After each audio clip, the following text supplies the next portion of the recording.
Hey guys, welcome to this episode of Context is King. I'm Rebecca Brayton, and with me as always is WatchMojo CEO and founder Ashkan Karbatrushan to discuss Indian dominance on YouTube. So what's the deal with that? That sounds like a very clickable video. What is the deal with that? Sorry. So YouTube is being taken over by channels based in India, and consumer viewership amongst Indians has just taken off. So why? Two reasons. This is four reasons. Two reasons. On the content creation side, so YouTube is a place where you need a lot of content. There's a lot of clutter. People are uploading videos quite frequently. So if you have like this one awesome video, that's not going to move the needle. You need a lot of content, right? So like we don't play the quantity card, despite what some may say. We actually play the balance card, meaning quantity, quality, frequency, consistency, brand safety, a bit irreverent, but we're not out there, paying Indians to put up the swastika sign like PewDiePie is, well, that's what he did, right? So we play the balance card, but it is true that to really, build a big presence on YouTube, you have to go all in and produce a lot of content. So India's historical weakness in various industries and sectors has been that it's got a low per capita income. So if people don't have a lot of discretionary income, so that first one is lower cost base, you can produce a lot of content. And that plays to its strength. And then the second one is that, people have low income per capita. But so guess what? They're going to look for free. There you go. Entertainment Nothing like beats YouTube. free, right? Yeah. So if they're like, oh, I might, subscribe to Netflix or have food for a month. Well, I mean, that's the thing, right? The per capita incomes are really low. Or it's like, oh, I'm going to just watch all this. And a really big population.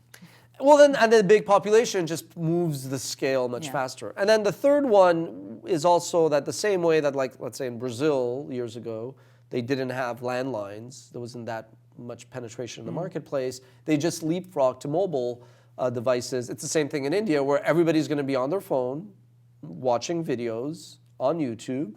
And I think that's what you're seeing. And I think that will continue for a while. Where there is a little bit of a lag is, or not a lag, where the question comes is the same thing as China, where China, for the longest part, the Chinese entrepreneurs and executives were like, well, you know what, we don't need to go and build global businesses because there's 1.5 billion people right here in China, so let's just build for them. So India is at that intersection where it can be used as a hub to produce and export globally, but it could also just feed its own market. I mean, I'm not in India, so I don't know which one will actually prevail.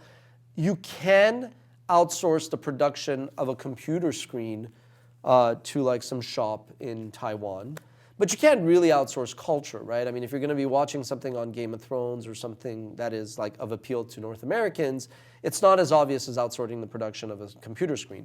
But nonetheless, I feel like when you're seeing all these animators in India, it's basically 1 + 1 = 3, where there's a team in North America that gets the cultural sensitivity, and then the actual work is offshored to somebody in India. So is it like, if you can't beat them, join them, or? It's too late. They've already beaten us. We'll see. I think YouTube is large enough. YouTube is kind of cable now, where that universe of different channels is the way you had 500 plus channels. I think there's more than enough watch time available on YouTube for everybody to do its own thing. I think what is going to get absolutely thrashed is what we consider television traditional. I think that's why the super premium guys on TV are embracing, going over the top, leapfrogging cable as well as the telcos, because they realize, well, if we are at least on, and why NBC hired Lily Singh. They need to be there because that's where the audience is at. And I think that just speaks to YouTube's dominance. Right. Yeah, I just keep coming back to, I can't remember what's it called, that music video channel that keeps, with PewDiePie. Yes, T-Series. T-Series, yeah, they have the most subscribers. Yeah, and total random note, I don't think that little contest actually helped PewDiePie at all, because by virtue of all these people signing up to his channel and not actually watching the videos, I think as PewDiePie continued to publish videos, I don't think that helps if you care about the algorithm, but that's a whole other point. It's a whole other we should do a whole video on the algorithm, but I don't want to.